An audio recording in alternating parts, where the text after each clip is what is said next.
how we cope with death influences how we cope with life. Freud was one of the earliest theorists to discuss death. He suggested that death-related fears were unsolved childhood conflicts rather than a fear of death itself. Is that true? It might help if we reflect on the fear of death itself, because death is in our subconscious, whether we choose to look at it or not. Anxiety around death is a natural human emotion that nearly everyone will experience at some point. And many cultures embrace the concept of death and share it with their children openly from an early age. In Italy, as well as many other European cultures, we have moments of celebration in which death is discussed and children actively participate. For example, the Day of the Dead, which is also called All Saints' Day, this is the day after Halloween, which was originally called Halloween's Eve and therefore All Saints' Eve. I actually remember going to the cemetery with my family to visit our dead relatives, and my parents sharing stories about dead friends and family who I might not have known or remembered. In Italy, this day is also bank holiday, which means it's set aside from work and people can take the time to grieve, and we tend to be relatively open about mortality, viewing death as a publicly shared event. Why do I think it is such a good thing to have a public holiday about death? Not just about ghosts and scary zombies, but the reality of life, including death, which affects us all. Because it's a day of permission to open the dam and let all the emotion of grief flow out, safe, in the knowledge that we can swim in that tide together.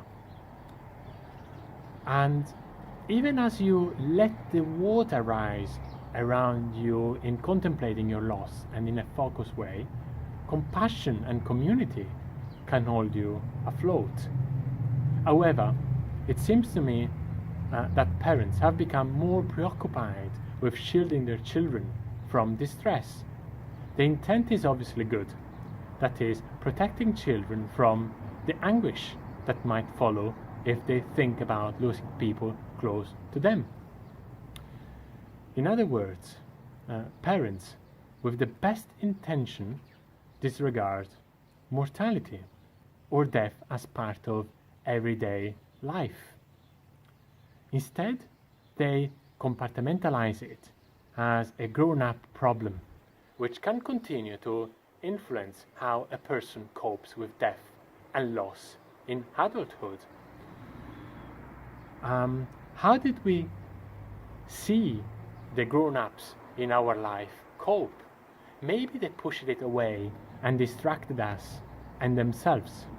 It seems to me that we live in a non-contemplative society based on strategies of denial, including our dread of aging, obsession with youth, control of nature, and relentless pursuit of productivity. How do we cope with death? First, I noticed that even my young children are interested in death, and it would be very effortful to deny this aspect of life to them. We speak about death if conversations flow there, which it does in the course of speaking about people close to us who have died in their short lifetimes. Secondly, they normally ask questions, and I have noticed that when we parents answer their questions, their curiosity seems to be satisfied for days, weeks, and sometimes months. And then they come back again with further questions. Almost as though it took them time to digest, process our answers, and then they feel ready to continue their exploration about death, but also about life. Do I tell them the truth? Yes, I do. And this is because I noticed that many of my clients in therapy have been shielded from death by their family.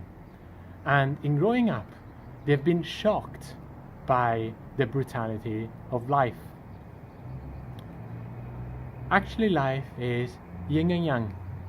There is no light without darkness, no sun without moon, and the night comes for all of us. As the Buddhists say, no mud, no lotus. And from a behavioral perspective, we do feel a pull to avoid that which we fear. And we know that over time, we tend to exhibit great fear responses towards that which we continue to avoid. And studies show that open communication about grief and loss related to the death of a loved one leads to a healthier grieving process and an easier time adjusting to loss. So the more we face it, the less distress and fear we feel in the long run. So this is my advice for you. Do not be afraid to communicate openly with those who can truly listen. It can be healing when we make space to express our deep fears to each other, not just about death, but all sorts of things. It's time to create a community and conquer uncertainty through direct confrontation and compassion. Perhaps you could designate a time to share your loss, such as the anniversary of someone's passing, with people close to you. It could be friends, relatives, it could be your therapist. Just clear some mental space to open the dam and hold each other up. Thank you for watching.